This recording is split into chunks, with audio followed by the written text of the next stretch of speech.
அறத்தின் வழி நின்று வழிபடுத்த இனத்திற்கான ஒரு ஊடகம் வள்ளுவம். சப்ஸ்கிரைப் செய்து உறுதுணையாகுங்கள். பொருளாதாரம் கொடுத்து பெருந்துணையாகுங்கள். Beginner Space Construction and Interior, Lakshmipuram, Tirunendravoor.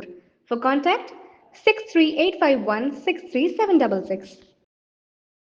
வள்ளுவம் நேயர்களுக்கு வணக்கம். அரசியல் பேசு நிகழ்ச்சிக்கு உங்களை வரவேற்பதில் மகிழ்ச்சி. என்று நம்மோடு இணைந்திருக்கிறார் டெல்லியிலிருந்து ராஜகோபாலன் அவர்கள். சார் வணக்கம். சார் வணக்கம். வணக்கம், நன்றி, நமஸ்காரங்கள். Very good, very good. நல்லா இருக்கீங்களா சார்? ஜோரா. சார், ஜந்தர் மந்தர் முதல் ஜனநாயகன் வரை ஜென்சிகள் யார் பக்கம் என்ற ஒரு கேள்வி இருக்கு. எப்படி பாக்குறீங்க? ஜந்தர் மந்தர் வேறு, ஜனநாயகன் வேறு. ஜந்தர் மந்தர் என்பது கரப்பாம்பூச்சிகளால் செய்யப்பட்டது, வேற ஜனநாயகன் என்பது சிங்கம். கரப்பாம்பூச்சிக்கு சிங்கத்துக்கு கம்பேர் பண்ணாதீங்க. காரணம் என்னென்று கேட்டால், கரப்பாம்பூச்சி அயல் நாடுகளிலிருந்து பணம் வருகிறது, இந்தியாவை உடைக்க வேண்டும் என்ற சக்தியுடன் இருக்கிறார்கள்.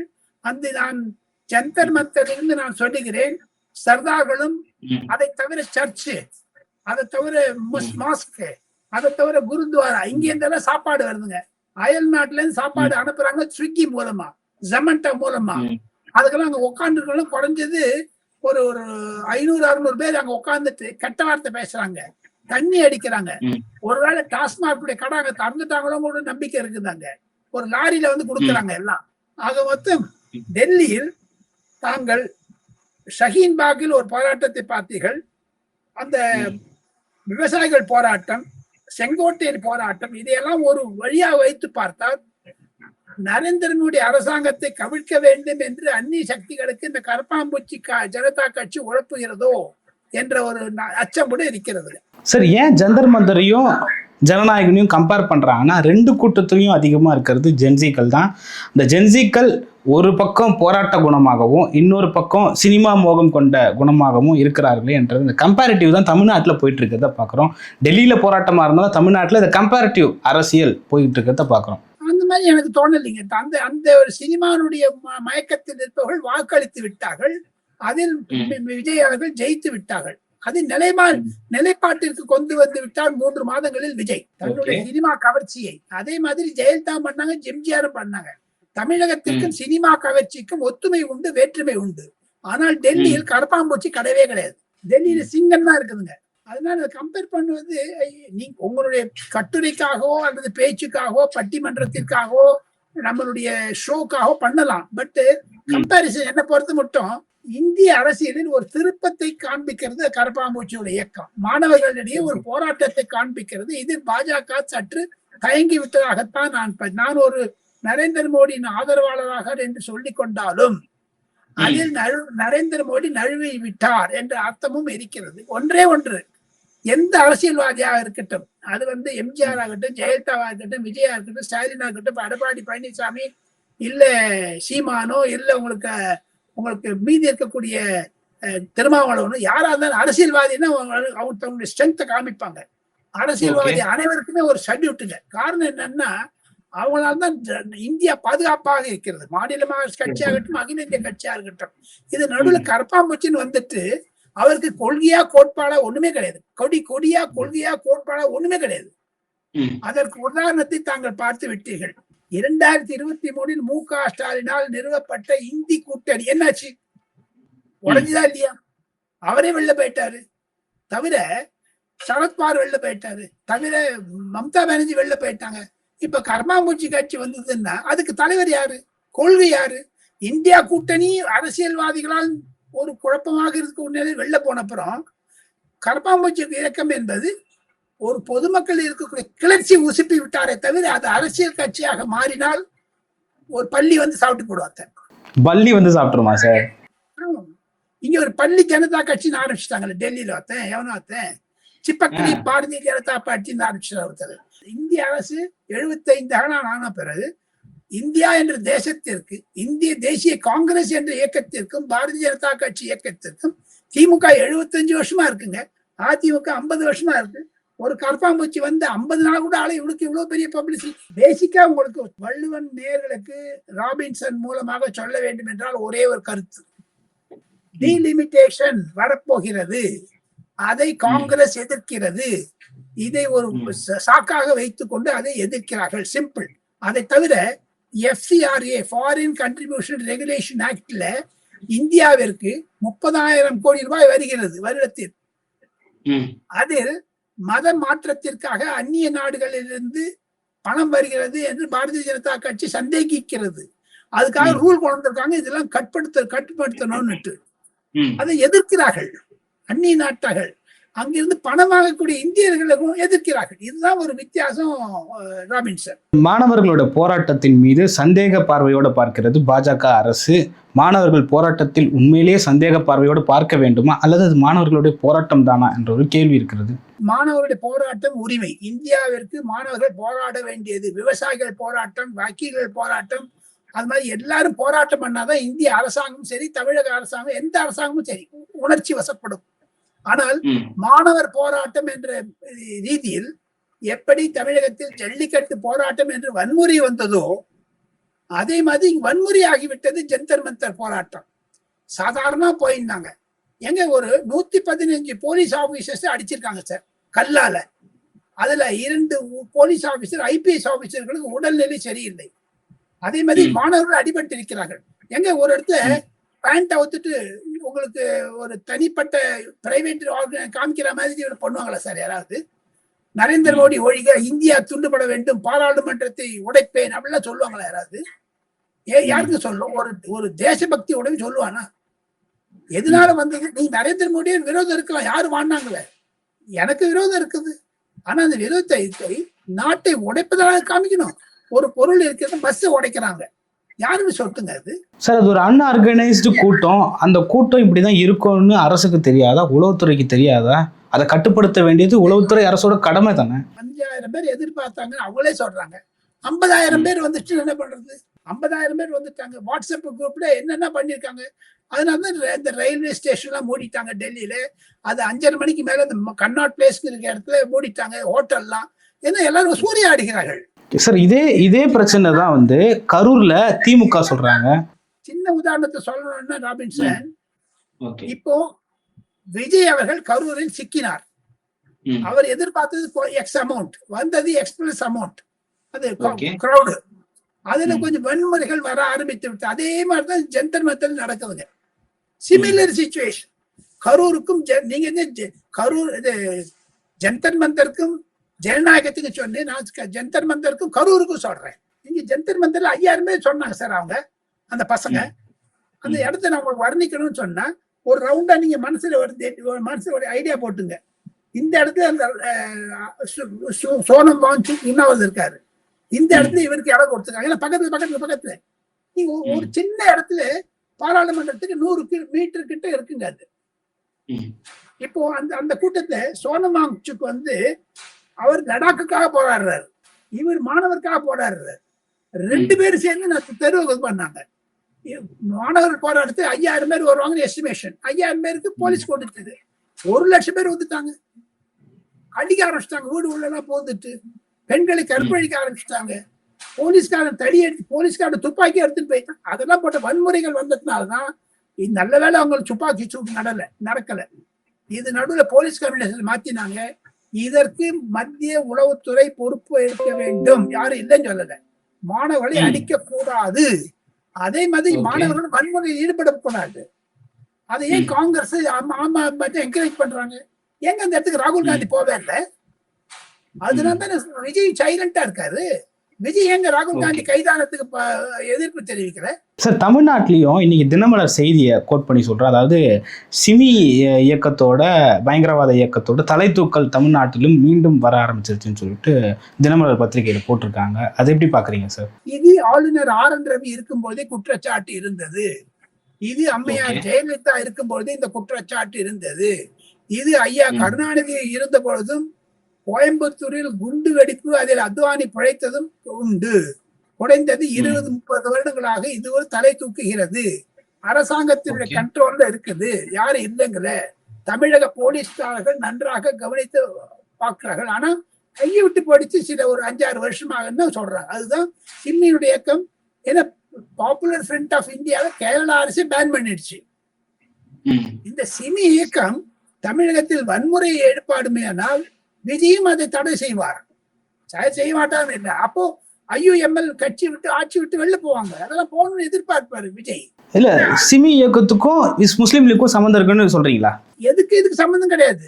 ஒரு வன்முறைன்னு வந்ததுன்னா அரசாங்கம் பொறுப்பேற்றுக்கணும். வன்முறைன்னு வந்தது எந்த வன்முறையா இருக்கட்டும், அது சிமியா இருக்கட்டும், இல்ல இந்துக்கள் செய்வதாக இருக்கட்டும், இந்துக்கள் செய்தா கூட அது வன்முறையாகும்.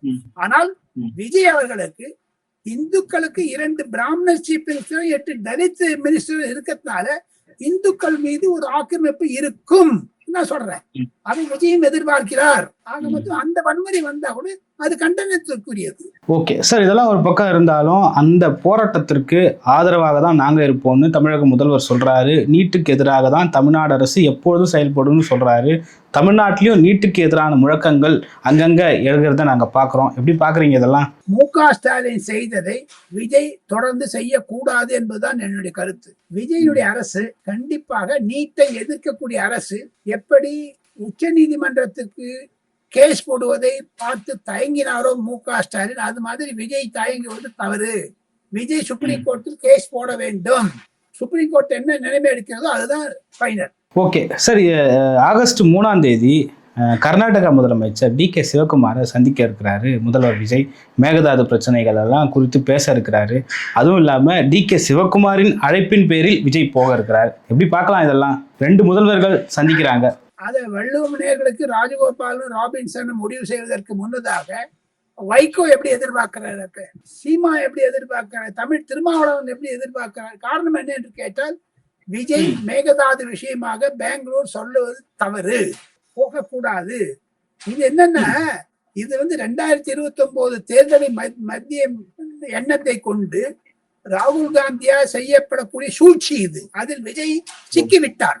காரணம் என்ன என்று கேட்டால் பிரவீன் சக்கரவர்த்தி என்று சொல்லக்கூடிய தமிழகத்தின் தேர்ந்தெடுக்கப்பட்ட ராஜ்யசபா உறுப்பினர் ரமேஷ் சென்னித்தாலாவை இட்டுட்டு வந்தாரு, இங்க அழைச்சிட்டு போறாரு. நாளைக்கு இதுக்கு போவாரு, தெலுங்கானாக்கு போவாரு.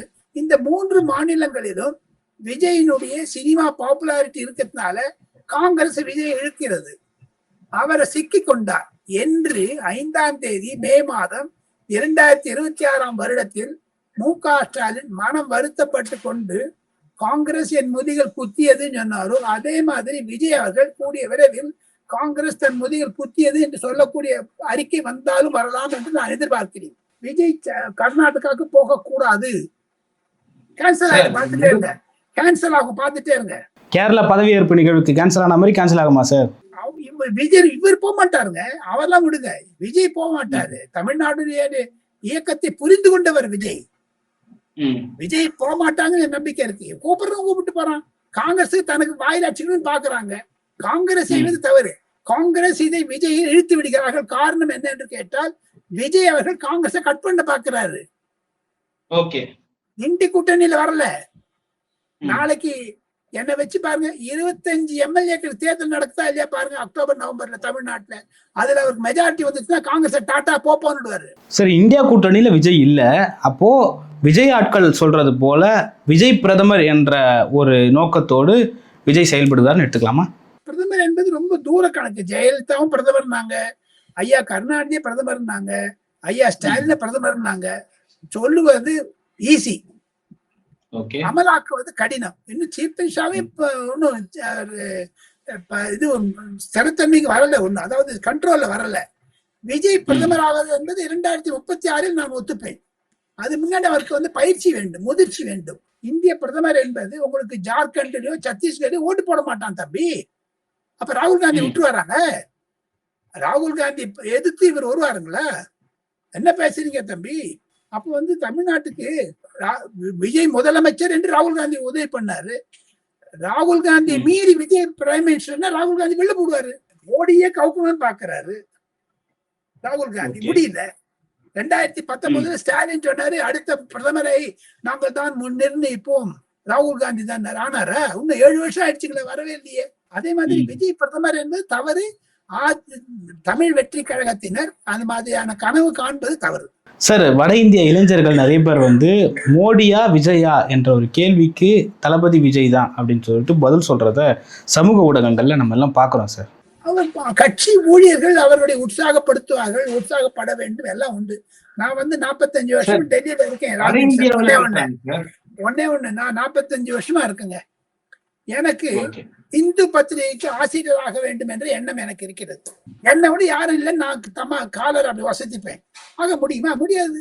அந்த மாதிரி விஜய் பிரதமர் என்பது ஆக முடியாது என்பது யதார்த்தம். நம்ம சொல்லி இப்ப திருமாவளவன் முதலமைச்சர் ஆனார். அவரு என்ன பேசுறீங்க தம்பி? திருமாவளவன் முதலமைச்சர் ஆயிட்டாரா? அவரையும் பிரதமர் நான் சொல்றேன். நம்ம 2 பேரும் நிகழ்ச்சியில வரவேற்கிறேன். திருமாவளவன் அவர்கள் பிரதமராக வர வேண்டும். ஏன்னா 2 தடவை எம்பியா இருந்திருக்காரு. நாடாளுமன்றம் தெரியும் அவருக்கு. He must become. அதெல்லாம் முடியாதுங்க. ஓகே சார், செந்தில் பாலாஜி இன்னைக்கு நீதிமன்றத்தில் ஆஜராகியிருக்காரு.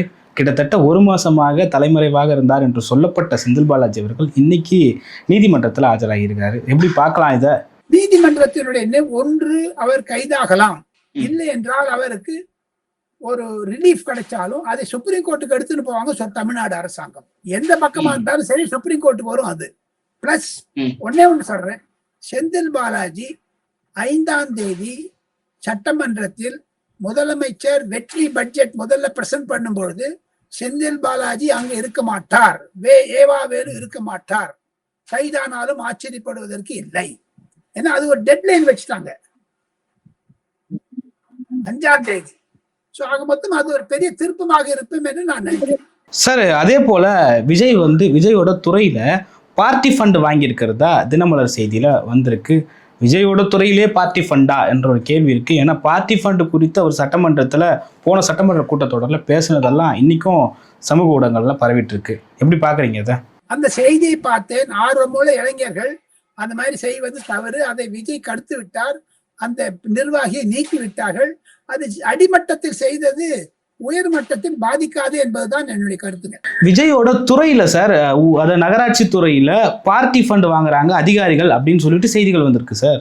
அப்ரூவ் ஆயிடுச்சு. அது விஜய் நடவடிக்கை எடுப்பார், நிச்சயம் எடுப்பார், எடுக்காத விட மாட்டார். ஏன்னா அவருடைய மெயின் இன்டென்ஷனே கொஸ்டின் பண்ற மாதிரி ஆயிடும் அது. அதனால அவர் ஆக்ஷன் எடுப்பார் என்ற நம்பிக்கை இருக்கு. இன்னைக்கு நாளைக்குள்ள எடுத்துருவாருங்க. அது அதிகாரிகள் பண்ணட்டுங்க. ஒண்ணு அந்த அதிகாரி யார் சொன்னாங்க? திமுகவினால் ஜோடிக்கப்பட்டதான் இருக்கலாம் இல்ல, அதெல்லாம் விசாரிக்கணும் இல்ல. எனக்கு நான் ஒன்னே ஒன்று சேலஞ்ச் சொல்றேங்க, ஒன்னே ஒன்று சொல்றேங்க, அது நிஜமாகலாம் எப்படி இருக்கட்டும்.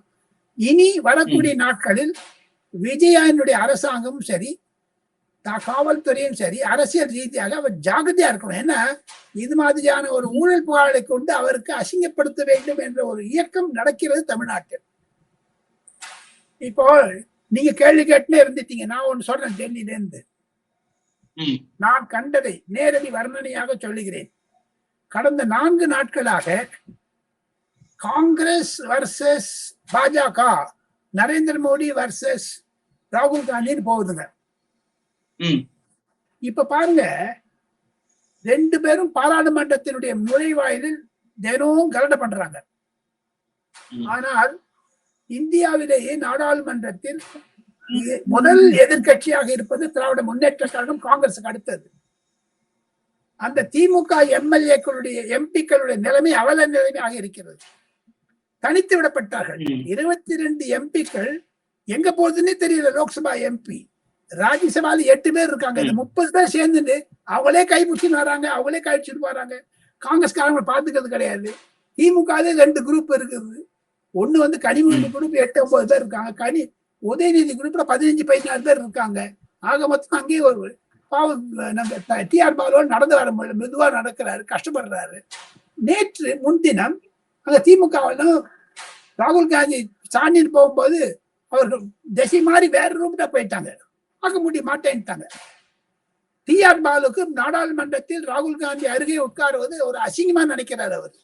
இன்னும் பாராளுமன்றத்தில் அவருக்கு இடம் கொடுக்கவில்லை திமுகவிற்கு. சில இட பிரச்சனை இருப்பதுனா உடனே பண்ண முடியாது. ஏன்னா டிவிஷன் நம்பர் 1 to 543 மாத்தணும். ஆக மொத்தம் திமுக தனித்து விடப்பட்டது இந்திய அரசியலில். சார், திமுக தனித்து விடப்பட்டதா, காங்கிரஸ் தனித்து விடப்பட்டதா என்ற ஒரு கேள்வியும் வருது. திமுக தான் தனித்து விடப்பட்டது. காங்கிரஸ் தான் மெயின்ல இருக்குது. திமுக அப்படி தனித்து விடப்படும்? காங்கிரஸ் தான் மெயின் இருக்குது. இப்போ திமுக தனித்து விடப்பட்டது என்ற நோக்கத்தை சொன்னேன்னா, முதல்ல அவங்க இந்திய அரசியல் இருந்தாங்க. இந்திய அரசு ராகுல் காந்தி பக்கத்தே இருந்தார். கனிமொழியும் நம்ம பிரியங்கா காந்தி பக்கத்தே கனிமொழி போய் ஒட்டிப்பாங்க. ஏங்க இது தமிழ் வெற்றி கழகத்திற்கு ஆதரவாக பேசக்கூடியவர்கள் லோக்சபாவில் இல்லை. ஆனால் திமுகவிற்கு ஆதரவாக பேசக்கூடியதுக்கு 22 எம்பிக்கள் இருக்கிறார்கள். ஏன் தமிழக விஷயத்தை இதுவரைக்கும் தமிழ்நாட்டின் விஷயத்தை திமுக நாடாளுமன்றத்தில் எதிரொலிக்கவில்லை? சார் முதல் நாளே மேகதாதுக்கு எதிராக முழக்கமிட்டு வெளியேறினாங்க சார். அமளி பண்ணி பார்லிமெண்ட்டே தள்ளி வச்சாங்க. அது ராகுல் காந்தியால் நடந்தது, இவங்களால நடக்கல. இவங்க தர்ணா பண்றது அது இனிய போல. இவங்க இல்ல மேகதாது விஷயம் ராகுல் காந்தி பண்ணதா? இவங்க கூட்டத்தோட கூட இருந்தாங்களே தவிர அந்த பிளவு என்பது தெரிகிறது நன்றாக. திமுகவினர் ஒரு உற்சாகத்துடன் இல்லை, அவர்கள் தோத்து போயிட்டுமே என்று இருக்கிறார்கள். சில எம்பிக்கள் என்னிடமே பர்சனலா சொல்றாங்க வேற. அதனால அது தூரத்து பார்வையில் பார்த்தால் இருக்கலாமே தவிர இன் ஜெனரல் திமுக வந்து சைட்லைன் ஆயிடுச்சுங்க. இல்ல திமுக வந்து பாஜக கிட்ட பேசிக்கிட்டு இருக்காங்க, கூட்டணி எல்லாம் செட் ஆயிருச்சு, முடிவாயிருச்சு. அதெல்லாம் போய் எங்க அப்போ சனாதனத்தை விட்டுட்டாரா உதயநிதி? என்ன பேசுறீங்க? திமுக பாஜக விட்டுடுமா? பாஜக திராவிடத்தை ஏத்துக்குமா? முடியாது சார். இது வரைக்கும் கூட்டணியில இல்லாத மாதிரி பேசுறீங்களா சார்? கூட்டணியில இருந்திருக்காங்க சார் பாஜகவும் திமுகவும். அந்த கூட்டணி இருந்த போது வாஜ்பாய் பிரதமர், கருணாநிதி முதலமைச்சர், அப்போ காமன் மினிமம் ப்ரோக்ராம் இருந்து. இப்போ வாங்க காமன் மினிமம் ப்ரோக்ராம் வாங்க, சரின்னு வாங்க. சனாதனத்தை திமுக எடுத்துக்க மாட்டேன்னு சொல்லுவாங்களா அவங்க? இல்ல பாஜக வந்து இந்துத்துவ மாட்டேன்னு சொல்லுவாங்களா? ஏதாவது ஒரு காமன் கிரவுண்ட் வரணும் இல்ல? இப்ப தமிழ்நாட்டுல விஜய் தலைமையில ஒரு கூட்டணி வச்சாங்க, காமன் மினிமம் ப்ரோக்ராம் எழுதலைன்னாங்க. ஆகஸ்ட் மாசத்துல ஒரு கூட்டம் நடக்க போதுன்னா காமன் மினிமம் ப்ரோக்ராம் வச்சிருக்குதா? அது விஜய் ஏத்துட்டாரா? விஜய் ஏத்துக்க மாட்டாரு. அதாவது சட்டமன்றத்தை இடம் மாற்ற போறாங்கன்ற ஒரு செய்தி காலையில இருந்து தமிழ்நாட்டில் பரவிட்டு இருக்கு. அது மட்டும் இல்லாம விஜிலன்ஸ் டிபார்ட்மெண்ட்டுக்கு இன்னைக்கு வரைக்கும் ஒரு இயக்குனர் போடவே இல்லை. இதுவும் திமுக ஆட்சியில பொறுப்பு டிஜிபி போடாததும், பொறுப்பு டிஜிபி போட்டு ஒரு டிஜிபி போடாததும் ஒண்ணுதான். விஜிலன்ஸ் டிபார்ட்மெண்ட் தான் வந்து ஊழலை ஒழிக்கிற டிபார்ட்மெண்ட். அந்த டிபார்ட்மெண்ட்லயே ஒரு இயக்குனரை போடல திமுக தாவேக அப்படின்ற ஒரு கேள்வியும் இருக்கு. 2 கேள்வி கேட்டிருக்கீங்க. நான் ஒண்ணு சொல்றேன். தமிழக சட்டமன்றத்தை மாற்ற வேண்டும். ஏன்னா இந்திய அரசாங்கத்துடைய ராணுவ நலத்தில் இருக்கிறது. அங்க இடம் இல்லைன்னு சீஃப் மினிஸ்டர் போய் இடத்த பார்த்திருக்காரு. எல்லா இடத்தையும் அந்த பக்கியில உட்காந்து போய் பார்த்தாரு. மோட்டார் பேட்டரி பஸ்ல உட்காந்துட்டு ஒரு புரிதல் வந்திருக்கு. அதிகாரிகளும் சொல்லிக்கிறார்கள்.